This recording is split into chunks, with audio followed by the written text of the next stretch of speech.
Hey, what's up, guys? This is Coach Tex, DFW Penguin Basketball, Penguinhoops.com. And today we are going to talk about the keeping up with the Joneses parent.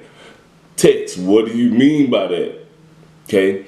Now, I know you guys know what keeping up with the Joneses really actually means, but and that slang term means, but today we're talking about it in the form of sports, not just basketball, in the form of youth sports. Now, it is very, very, very common for people to want to do what their friends are doing and being influenced by your friends, and that's totally fine, especially when it's in a positive direction. But a lot of times these days, youth sports is turning into something extremely big and something that a lot of people didn't see growing to what it is today, except for maybe me.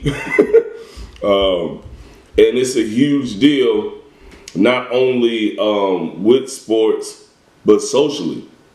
Everybody wants their kid involved with something and wants their kid to be active. And a lot of times kids are influenced by their friends, and parents are influenced by their peers and coworkers and people in their social circle.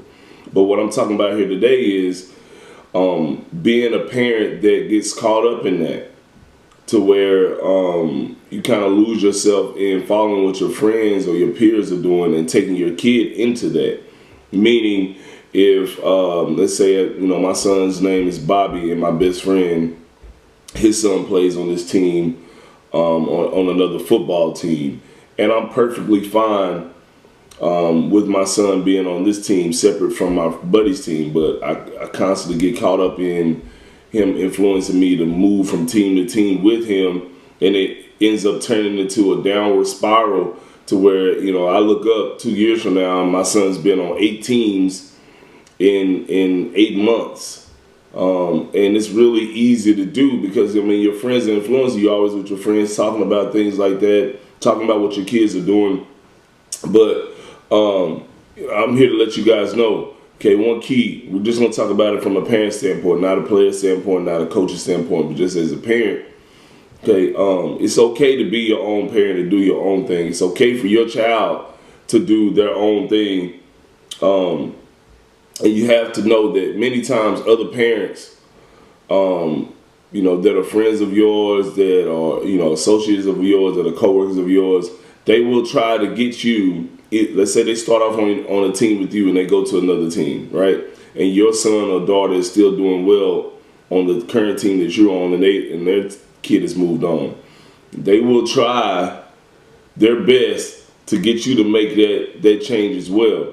Why? Not necessarily because it may be a better situation for you, but you changing teams validates their decision to leave the team that they were on with you. So once you leave, they'll feel better about the situation and stop having thoughts of going back or if they made a bad decision or not. Because if you come and then they get another kid to come and another group of kids to come over to the team, it validates their decision that they made and makes them feel better about it subconsciously. So what you don't want to do as a parent is get caught up in that. Now, if the current team that you're on is a bad situation all around, your kid is not learning anything, they're not getting better, they're not playing good competition, the coach is bad, the team is bad, just the whole chemistry is bad, the league is bad, or something that they have something going on that's not helping your kid get better, by all means, okay, maybe moving your kid to that other team is good. But if you're in a good situation and your kid enjoys it, they're getting better, they're playing good competition, playing in decent leagues, don't get caught up in a spiral jumping from team to team to team to team. Why? Because this teaches your kid, your child, your daughter, your son, that it's okay to leave when things are going well or going wrong, or it's okay for them to quit when things get hard and move from team to team.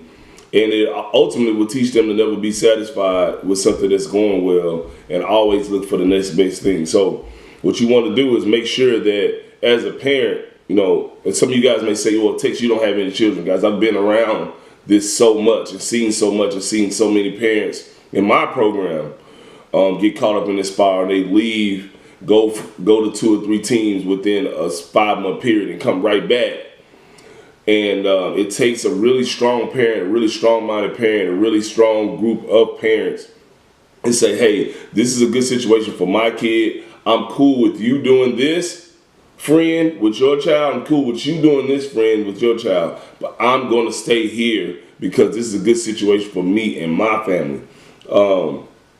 So that's pretty much it, guys. Just don't get caught up in that spiral. You have a good situation.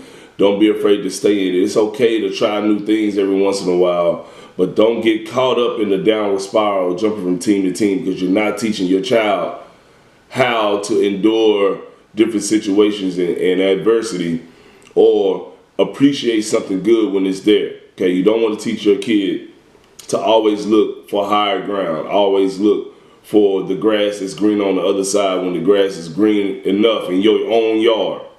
All right? That is pretty much it, guys. Like, comment, subscribe. If you have any questions, any suggestions on any videos, let me know.